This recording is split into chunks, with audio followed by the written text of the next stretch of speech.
Bonjour, c'est Monique de la Maillerie. Ça va bien? J'espère que vos projets continuent à progresser au rythme que vous souhaitez. Cette semaine, on entretient en fait la chronique. On vise les débutants et on vise les gens un petit peu plus avancés. Alors, à la suggestion de Julian, voici, si tu veux apprendre à tricoter, voici au moins ce qu'il faut acheter pour le départ.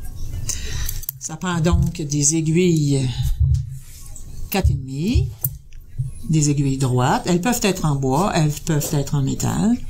Ça prend un galon à mesurer, des ciseaux ou un petit clip comme celui-ci, un petit crochet pour se dépanner, parce que quand on échappe des mailles, on va être capable de les récupérer. Ça va, Claudine? Oui. Des aiguilles à laine, à tapisserie, en fait, à bout rond, qui viennent soit dans un petit coco comme ça, ou soit dans un petit étui comme ça, dont les pointes sont recourbées. Des fois, c'est plus facile. Vous avez le choix. Évidemment, des marqueurs de rang ou de maille. Et la laine, qualité worsted, vous en avez dans de la Cascade 220. Vous en avez dans Patterns Classic Wool. Ça, c'est laine 100%. Beau format pour commencer à tricoter. On veut rien de microscopique, alors ça c'est parfait, ça se tricote avec 4,5. Et si vous choisissez d'aller dans le synthétique, de Universal Uptown Worsted, ça fait le travail. Donc, Julian, si vous voulez procéder à vos achats, on va pouvoir vous montrer comment monter des mailles la semaine prochaine. Ça va? Alors, au plaisir de vous revoir la semaine prochaine. Pour les autres, j'ai pensé que on pourrait faire techniquement un petit peu de couture dans notre tricot. Souvent, on a des gilets qui vieillissent et les coutures s'affaissent, soit parce qu'on les a mis à la sécheuse, soit parce que ils ont pris de l'âge tout simplement. Alors ici, j'ai un échantillon de côte où j'ai commencé à passer un fil élastique. C'est vendu un peu partout, ça, là. Alors, vous l'avez en plusieurs couleurs, blanc, noir essentiellement, mais il y a du rouge, il y a du crème, des choses comme ça. Alors, tout ce qu'il y a à faire, c'est de vous ancrer ici, et vous passez. Ici, c'est une côte 2-2. Alors, vous passez votre fil élastique, première patte de la maille et la dernière patte de la deuxième maille. Et vous continuez comme ça jusqu'au bout. Vous vous cachez un peu dans la maille lisière et vous revenez. D'accord? Je vais vous faire une démonstration. Donc, première patte de la première maille, dernière patte de la deuxième maille. Et on tire. On va tirer ça comme ça. Donc, toujours première patte de la première maille, deuxième patte de la deuxième, celle-là, peut-être celle-là.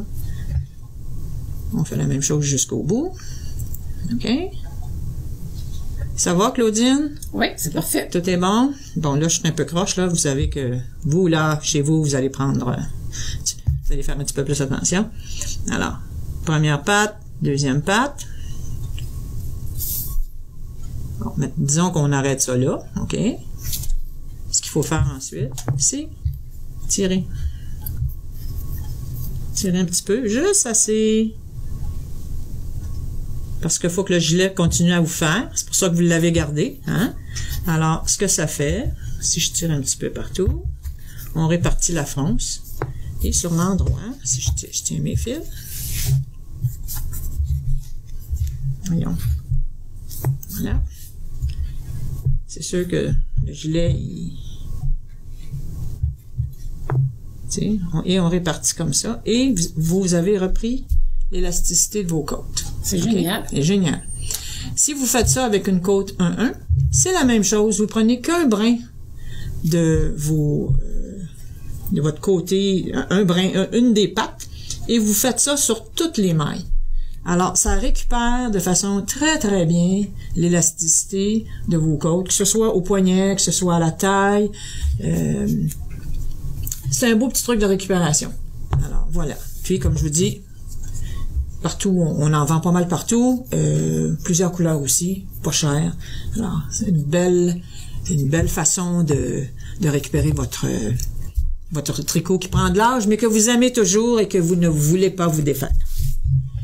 Maintenant, Vous vous souvenez, il y a quelques podcasts, on avait parlé d'un joint russe, on a eu beaucoup de commentaires, ce qui donnait ceci. Alors, le but, c'était de joindre comme ceci les laines, hein, pour avoir une jointure presque invisible là, dans votre tricot. Ça fonctionne très, très bien avec la laine, mais avec les fils soyeux, c'est un peu plus difficile parce que ça tient pas, ça glisse. Alors, j'ai trouvé une petite technique qui nous aide à faire tenir ensemble, à faire une jointure, en fait, dans des fils qui sont plus soyeux, type coton-pima, des soies, des cotons lin, des choses comme ça. Alors, voici. Le but, c'est d'obtenir ceci. Alors, je vais vous montrer. Je vais défaire une partie. Je vais tout le défaire, on va le faire ensemble. Donc, ça, c'est l'ancienne balle, puis ça, c'est la nouvelle balle. OK? Alors, nouvelle balle, je fais un petit nœud bien ordinaire, là. Petit nœud, comme quand on attache nos souliers, hein? Comme ceci. Et je passe ma nouvelle balle dans la boucle. Ça va? Sur le bout jaune, je fais la même chose. La nouvelle balle, je fais la même chose. Et je passe mon ancienne balle dans cette boucle-là. C'est sûr que ça fait un nœud, là. Là, j'entends tout le monde. Comment ça se fait qu'on fait des nœuds dans le tricot? OK. On tire. Ben, des fois, il faut. Hein? Voilà. On serre un peu les nœuds. On arrive. Et voilà. Ultra solide. La beauté de l'affaire aussi, c'est qu'on peut, comme dans le joint russe, on peut attendre, laisser pendre les petits bouts, les tisser à même le tissu, ou on coupe. Coupez pas trop ras, parce que qu'est-ce que ça fait si on met le nœud, on s'arrange pour l'avoir sur l'envers ou en bordure? Ben, si on coupe trop ras, le petit bout de fil, il retrousse sur l'endroit. Alors, laissez-vous un petit quart de pouce, petit demi-pouce. Faut accepter qu'on ait des petits bouts de fil à l'intérieur. Personne ne les voit, il y a juste vous puis moi je dirai rien. D'accord? Alors ça, c'est notre petit joint. Je croirais que c'est une déclinaison du nœud de tisserand. Alors, les filles qui tissent, là, ou les gars qui tissent, il doit avoir un nom pour ce nœud-là. C'est comme rien. Merci de nous indiquer ça sur Facebook. D'accord? Voilà. Alors, c'est un peu ça notre chronique technique.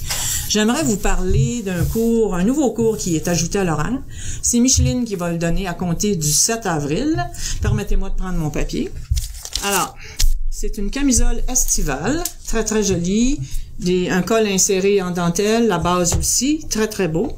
Les dates, c'est 7 et 21 avril, 5 et 19 mai. Ce sont des samedis matins de 10h30 à 12h30. Sur la page Facebook, il va y avoir une photo du modèle avec tous les détails, là, les dates seront rappelées, et voilà, vous n'aurez qu'à vous inscrire, là, soit comme d'habitude, par le biais du site, par le biais de notre courriel, qui est lamaillerie@yahoo.ca, ou par téléphone, 450-687-5573. C'est vraiment un beau projet. Alors, on se prépare pour l'été. Déjà, on est dans on lâche la laine, hein, puis on prend le coton, puis le lin, puis des choses comme ça. Alors, voilà pour cette semaine. Au plaisir. À bientôt.